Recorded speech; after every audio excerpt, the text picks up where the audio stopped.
Hi, sweet beans. Welcome back to Wild Geese. I'm your host, Anna. And I actually realized that a bean goose is a thing. I looked up bean goose because I was wondering if maybe someone had done an illustration of a cross between a goose and a bean. And I just realized that a bean goose is a type of goose. So just know that when I call you a sweet bean, that's what I'm picturing in my head. Anyway, today we're going to do a little bit of a research with me episode. I've had a few comments asking for something like this. Lillian5967 said, could we please get a research with me video because I need to see your process for compiling all of this from essays to Tumblr posts, please. So yes, we're going to do that. But I also don't want to keep this just at the researching phase because while I love research as a leisure activity, I also know that many of you are craving the creation piece of it as well. So how do we take ourselves from the research rabbit hole into the actual creation process? I actually got an email from a listener named Raquel that said, painting is my favorite thing to do, and still it's always the most difficult thing to do for me. It's too intimidating to even practice. But I've noticed it's not just painting. It's about being creative in general. My soul begs me for any kind of creative outlet, whether that's going to a library to get inspired, scrapbooking, digital gardening, journaling, or even reading. But the moment I feel the urge to do anything creative, there's something that just won't let me. Probably the thought that I should be focusing my time and energy on painting instead of any other thing that would also make me happy. And then I find myself spending my days scrolling or distracting my brain so I don't have to face that moment where I disappoint myself every time I actively refuse to honor my creativity. So I guess my question is, how does one start to honor oneself? How can one take the leap from a chronic need of distraction to actually daring to follow their creativity? So I'm going to do my best to tackle these questions in today's episode because I'm also still just getting a lot of questions about how I find my sources, how I'm putting all of this together. And my answer from the last digital gardening episode has changed a little bit because of the tool that I'm using. Before, I basically just said, the truth is I just spend so much time doing this. Like I spend a ridiculous amount of time doing this, and that is still true. I am still spending a lot of time reading for these episodes, putting references together for these episodes, etc. But I found a platform and a system that has taken a lot of the headache out of the process and made it even more fun for me because I'm not at the whim of the algorithm in the same way. And we'll get into that in a second. But the platform that I've moved to store all of these sources, find new sources, and then go into the mind mapping outlining part of the process is called Sublime. And I've posted a couple of Instagram stories of those mind maps that I've been making for the episodes, like at the beginning of the process, at the end of the process, whatever. And every time that I post those pictures, I've gotten DMs from people being like, hey, what is this? What are you using? So I know it's something y'all would be interested in and have a lot of fun playing around with. So I started chatting with Sari, the founder of Sublime, and Sublime is actually the sponsor of this video. You can sign up for Sublime at the link in the episode description or in the pinned comment. Use code WILDGEESE to get 20% off at checkout. Now, if you watched the last digital gardening episode that I put out, at that point I was using a combination of Obsidian and Arena. I still love both platforms, but shortly after making that video, I switched over to using a combination of Capacities and Sublime. I'll talk more about Capacities in the future, but think of it as sort of a love child between Notion and Obsidian. But the reason why I switched from Arena to Sublime is because the search features on Sublime are insane. And the Canvas feature on Sublime has been such a godsend when it comes from bringing me to that research phase into the creation phase. Before, what I felt like was happening was that I was dumping a bunch of resources into Arena and then trying to bring them over into Obsidian. And just the heft of the mental load of actually making it into an outline for a 30-minute episode was a lot. And this way of doing things just makes it feel more playful for me from the very beginning. Because this is a research with me episode, this is going to be a pretty visual episode. If you're listening to this on audio, I'm going to do my best to explain things verbally as well, but the visual element will definitely help you understand what I'm talking about more. So just like if you're listening to the audio only version while you're like out and about doing your groceries or whatever, and you're getting confused, just know that you can always come back to the video for greater clarity. Okay, so let's start at the very beginning of the process. I think it's helpful when you're sitting down to do your digital gardening or research as a leisure activity to set an intention. I always like to make sure that I am putting aside time to let my curiosities go literally wherever they want with no end goal in mind. And here's why. I got a question from a listener that said, I'm watching your video on falling down the rabbit hole of your own curiosity, and you mentioned throughout the video that to fall down the rabbit hole, you dig deeper into things that you're curious about one at a time. I would love to fall down the rabbit hole, but I tend to switch from one thing to the next and get curious about everything that it gets frustrating and overwhelming at times.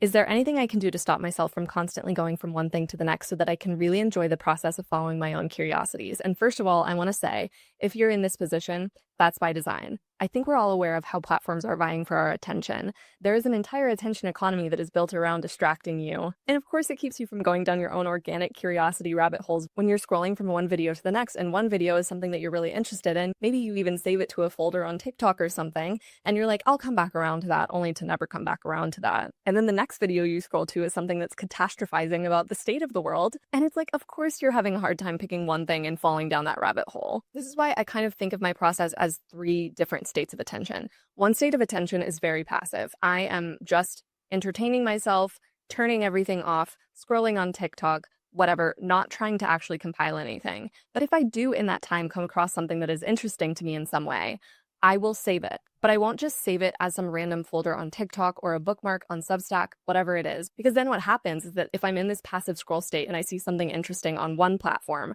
and I save it, and then I see something on another platform and save it, then I might get to a state where all of these things that I have been passively interested in over the last couple of months are scattered across 5 different platforms. And what actually happens is that I have no idea where I heard that thing that was vaguely interesting to me a couple of weeks ago. So I never go back and find it again. So what I've started to do instead while I'm in this passive state is save things as cards in Sublime. At this state of attention, I'm using Sublime in a very similar way that I was using Arena before, where I'm just using it as a source dump while I'm passively scrolling in other places. But then there's another level of attention, and this is where we get into digital gardening. I like to give myself time to digital garden with no ulterior motives, I guess you could call them, no big project in mind. This gives you the opportunity and the allowance to get distracted. I don't think it's inherently a bad thing to be distracted by something. If you have one idea or one question and the answer leads you down a different rabbit hole than you were at the beginning, that's good. So what this listener said, I tend to switch from one thing to the next and get curious about everything, that it gets frustrating and overwhelming at times. I think the thing that gets frustrating and overwhelming to me about that is less about, oh, I'm too curious about too many things. When I think, oh my gosh, I'm so curious about so many things, that's actually a very invigorating, life-giving feeling. The thing that makes it overwhelming and frustrating is the inability to focus and get to the next state of attention, which is the state of attention that I move to when I'm really working on a specific project. I need to, at some point, move from the general digital gardening of like, I'm reading a random essay and taking notes on it and pulling quotes from it. I need to move from that state to actually forming an episode at some point. And this is where Sublime really stops being just a source dump for me. Now, like I was saying before, it's incredibly valuable to have all of your sources in one place. You can see where your attention is going. How Sublime works is that you have cards, which is any individual piece of media that you are adding into Sublime is called a card. When you add that card, so say it's a quote from a Substack essay. When I add that quote from a Substack essay into Sublime, I make 2 choices. One is what collection I'm going to put it in, and the other is whether I'm going to make it private or public. So in one collection, you can have a bunch of different cards that have some sort of through line. I'm sure there are many different ways to organize collections. I personally do it thematically. So for example, some of the collections that I have are agency, like the last episode, sensuality, the episode before that, resistance, poetry, again, the episode before that, desire, love and romance, grief. These are just general concepts that I have been thinking about. But I also have a couple different collections that serve different purposes. So I have a listener questions collection so that I can have that all in one place. I have one called Affirmed, which I'm using as sort of like a self-trust bank. I highly recommend doing this for yourself. Having a place where you store all of the proof to yourself that you can trust yourself is a really nice thing to have. So I usually use that collection as a place to put a lot of like very sweet comments and DMs. And I just know I can always come back to it if I'm at a low place and doubting myself. So all that to say, the collections don't have to be thematic. You can use them in other ways. And also you can decide whether you want this to be public or private. So for things like my self-trust bank and listener questions, I'm going to keep those private because those are things for me to come back to. I'm not inviting other people to see them. But something very cool happens when you keep a card public. And it's not that people can come and like it and leave comments and whatever. This is not a social media platform. but it's still a communal experience where we can all exchange ideas together, because every time I add a card, I can see related cards that are being pulled across the platform. This has been incredibly helpful for me in the making of these episodes, because before, what I was having to do was scroll on Substack for literally hours and just go through so many notes that had nothing to do with anything. And like, I don't know, if I was relying on the algorithm of whether it's Substack or TikTok or whatever to lead me down a rabbit hole, I would obviously be getting sidetracked so many times because people are talking about shit that's not on my mind.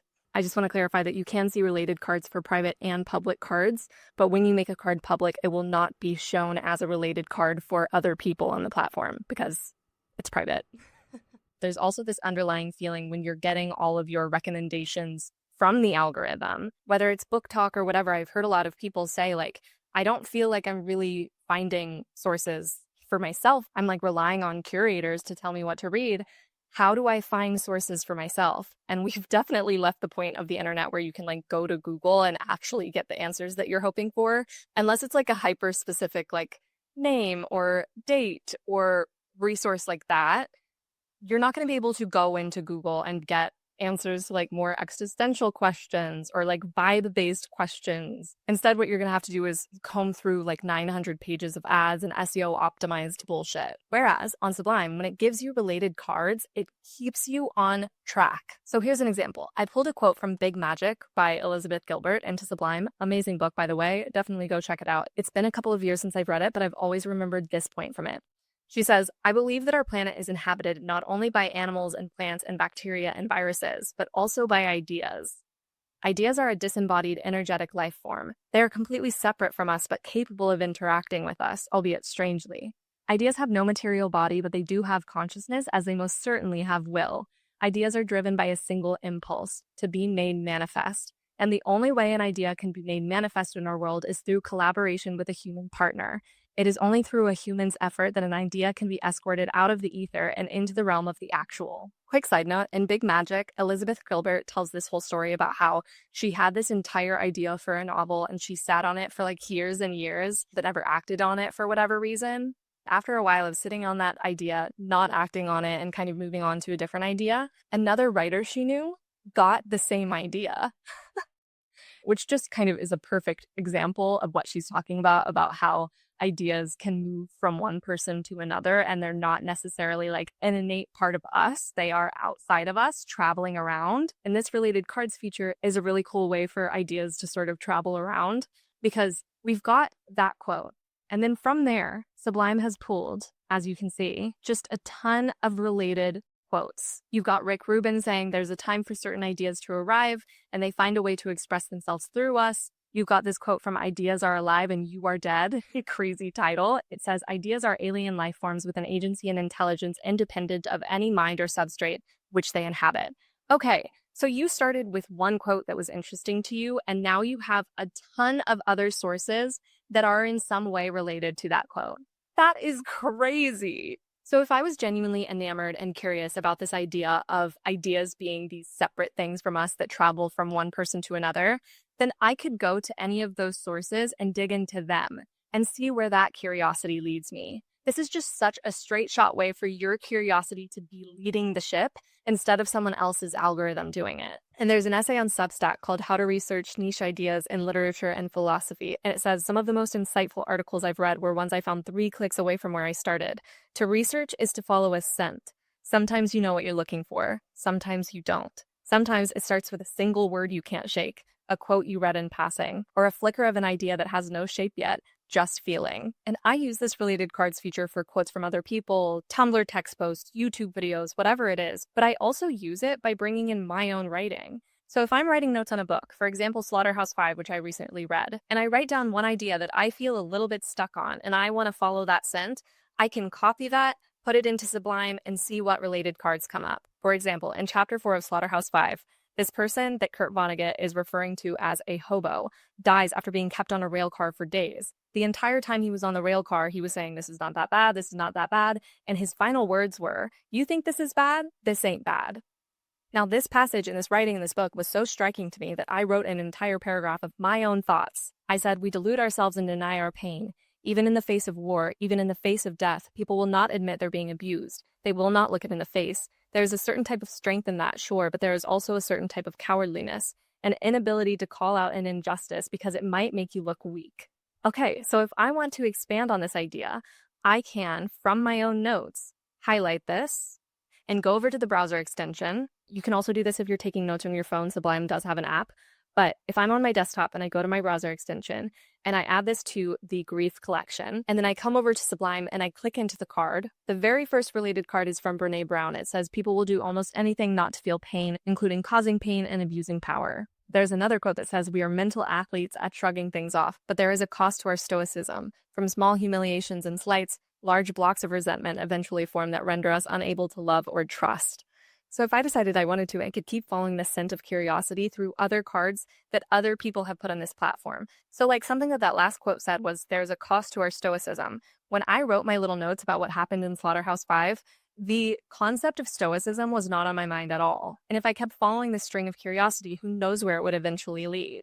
And a subscriber named Bree, I believe it's Bree with a 1 as the I, please correct me if I'm wrong, but she made a video kind of in response to my last digital gardening episode. It's titled, Your Digital Gardening Should Be Communal, Anna Howard, Artistic Isolation, and Wilding the Web. And I wrote down some of what she said because she made some great points. She said, what are big gardens? Not one person can tend a big garden. We need a community garden. Do you think just one person is tending to that garden? No. You can have your own plot, but that needs to be part of something larger. A lot of these things come down to survival and energy. Community work is hard. It is tough to balance being a community worker and an artist. The reality of an artist is that it's someone who needs to be by themselves to have time and space to exist and create within a vacuum. A community worker is the antithesis of that.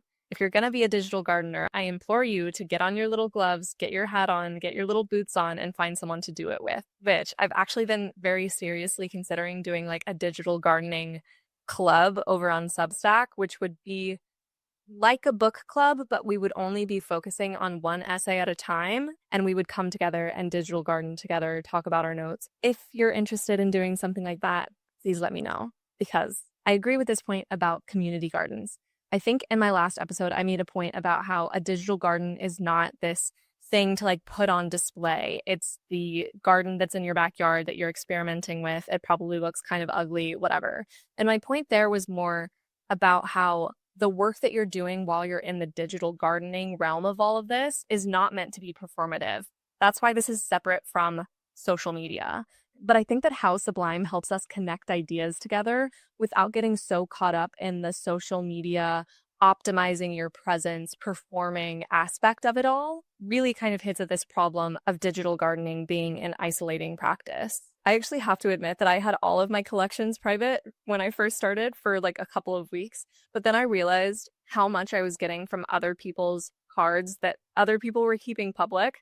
And I was like, why am I trying to keep my like thought process so like locked up behind closed doors? You know, why am I like resistant to sharing this with people? And I've since made a lot more of my collections public. So if you wanted to go to Sublime and see all the little cards that I put there and all of the subjects that I'm thinking about right now, you can. But I've been really, really enjoying the aspect of like cross-pollination that Sublime introduces to digital gardening. All right, so that's the rabbit hole of it all. Let's move on to the stage of the process where we're ready to work on an individual project. This individual project can be something that someone told you you need to do. You have a deadline for something. You have a speech that you have to prepare, whatever it is. Or it can be something that you're doing on your own accord. If it's something that you're doing on your own accord, I really just encourage you to pay attention to those rabbit holes that you're finding and zero in on one of them as a starting point. The Slaughterhouse-Five thing that I was just talking about, I could turn that into an entire episode if I wanted to by starting in the way that I just showed you and then bringing it into what we call a canvas in Sublime in order to really build out the mind map of it all. There's an essay called Following the White Hot Fire Inside of You where they interview the painter Brian Rutenberg, and I've talked about this essay a little bit before, but he says, for me, creativity isn't born when everything is tidy and separate. It comes from cross-pollination, unexpected combinations, and head-on collisions between things that don't necessarily go together. This is where the canvas really shines, because you'll start with a point of curiosity and then allow your brain to branch out and work in whatever way it wants to from there. There's an article called The Science of Mind Mapping, A Visual Way to Make Sense of the World by Anne-Laure Lecomte. And she says, while classic notes are linear, mind mapping forces you to connect old and new concepts together. The flexible layout is akin to brain connections, creating links between thoughts to build a bigger picture and making information easier to retrieve in various contexts. And she cites multiple scientific studies that claim that mind mapping helps with things like better memory and recall, better creativity, and better connections between concepts. So that's why I think that it's important to move from just writing a bunch of notes and storing a bunch of sources into building out more of a mind map for yourself in the Canvas feature, because it just helps you launch one step closer into creation mode. So I'm going to start a new Canvas as an example, and then I'm going to show you some of my old Canvases from past episodes as well. I'm going to try to do my best to do this with one hand while I'm holding this microphone. Okay, so if I go over to this plus icon, I can make a new canvas and name my canvas. I'm going to base this off of the Slaughterhouse-5 quote that I was just talking about. So I'm just going to name this canvas Denial, because that seems to generally be what that quote was about. All right, so we're starting with a completely blank slate. If you go over here to this little search icon, you can see all of your different cards. You can decide that you want to look through one specific collection, or it gives you the option to say, like, just give me cards from articles or books. Just show me images. Only show me links. Only show me videos. So, like, if you have a general idea of what you're looking for, there are so many different ways to find it.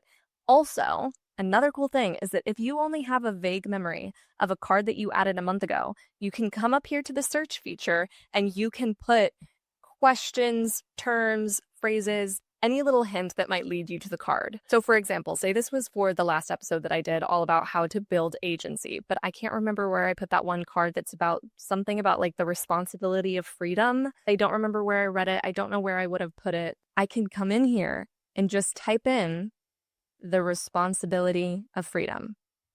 And would you look at that, the very first quote that comes up is the quote that I was thinking about. The last sentence says, a book about how to handle being sentenced to freedom and to handle it effectively and authentically and responsibly. While you're in the Canvas feature, you can do a search like that that's only within your own library of cards, or you can come over here to the drop-down menu and decide that you want to see what all of Sublime has to say about that. So say I wanted to make another episode about the language of love. I could come here and look at all of these options for different sources that I could pull from. Say I want to start this canvas with my own quote pulled from my writing. So I can take this card and slide it right on into the canvas. This is the central idea that we're working with.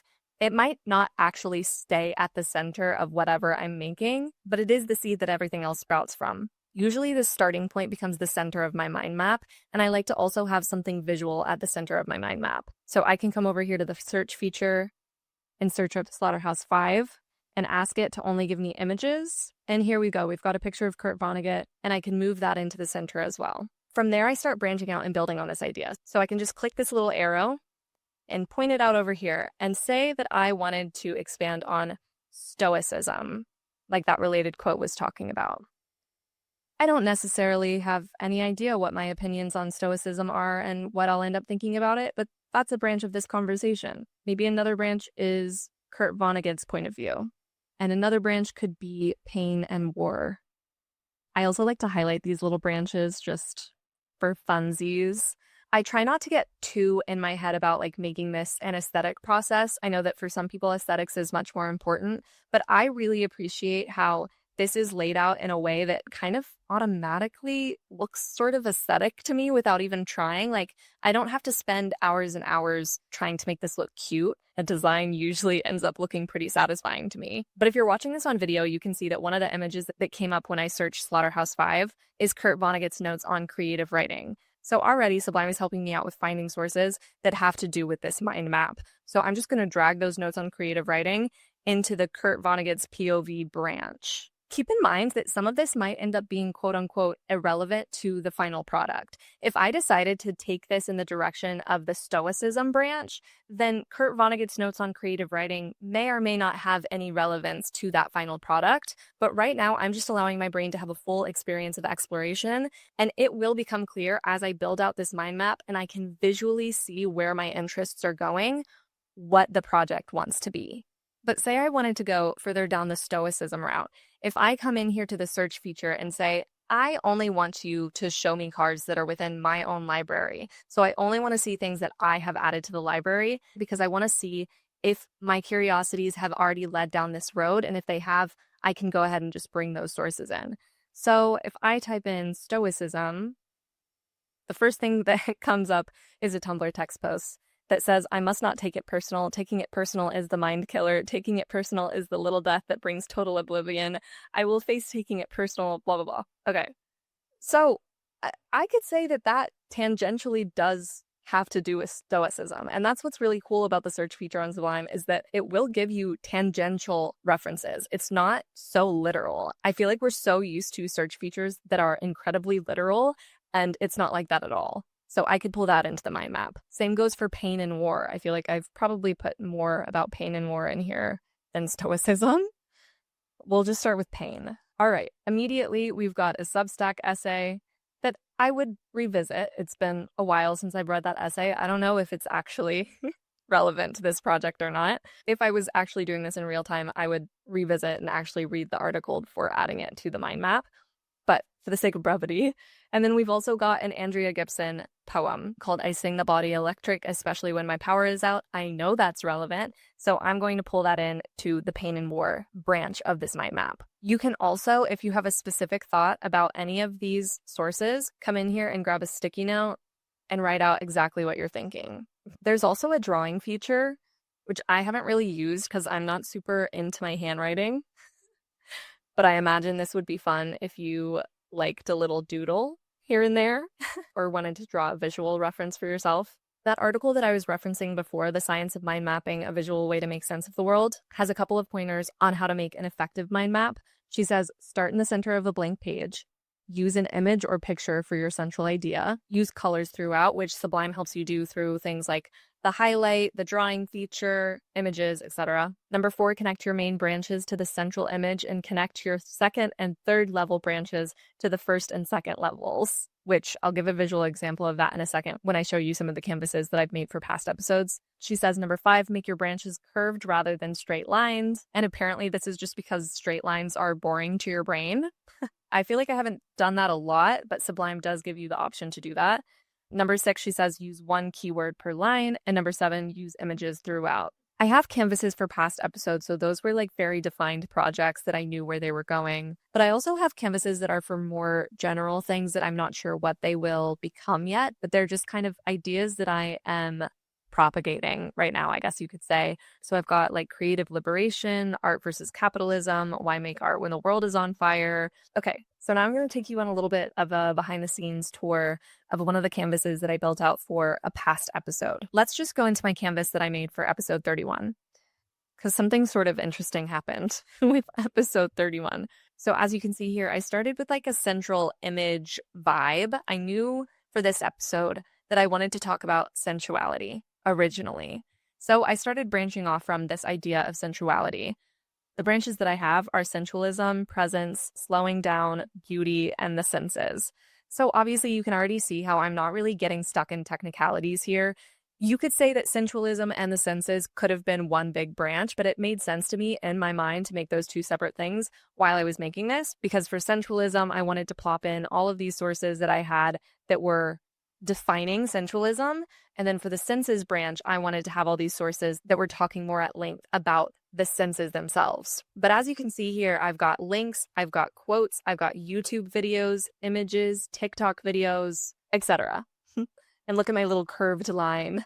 I guess I'm not boring my brain after all. But something interesting happened in this episode because my presence branch, which I thought was only going to be one small part of the conversation, ended up having a second branch grow off of it. And it ended up being a much more central part of the conversation than I thought it would be. If you watch that episode, I talked a lot about the link between poetry and sensualism. And that originally truly was only going to be one point of the conversation. But after Andrea Gibson passed away, it became much larger. And you can see that visually represented here. I just think it's good to show this because I think when we go into like planning out creative pursuits, a lot of the times we have such an idea of what the end goal will be that we don't let it morph in front of us. I really love mind mapping because it allows you to go in whatever direction you want and then have a visual reminder of where you went. If I kept this all in my head and then tried to lay out a linear outline of the episode, it probably would have been incredibly stressful. I think having a visual of your own curiosity helps you no matter what you're making, You don't have to be making video essays or writing essays in order for this to be helpful. I could see using this to help with things like storyboarding for screenplays, gathering inspiration and creative direction for brands. Doing the digital gardening, rabbit holing, research as a leisure activity is not always a one-to-one. Like if you're a painter, you're probably not going to plan out your painting in the same way that I'm going to plan out my essay. But if you're a painter, your process still hinges on an attunement to your own curiosity and an openness to those like serendipity moments when something clicks into place. So that is my research process. I hope it helps you with those feelings of like, I'm a very curious person, but I'm feeling like I'm getting distracted all the time, or that feeling of like, I'm not sure how to honor myself and actually start creating. The way to honor yourself and actually start creating is to step outside of algorithms for a second and really pay attention to your own curiosity. And this is how I've been doing it lately. I hope this helps, and I hope you do some mind mapping, rabbit holing, digital gardening this week because it has genuinely added so much fun and clarity to my life. I actually can't really express. You can sign up for Sublime at the link in the episode description. I swear, y'all, it is so fun and I use it literally every day. If you've ever thought to yourself, I wonder how she's making these videos, this is exactly how I do it. So that is that for this week. And I love y'all. I'll talk to you in 2 weeks.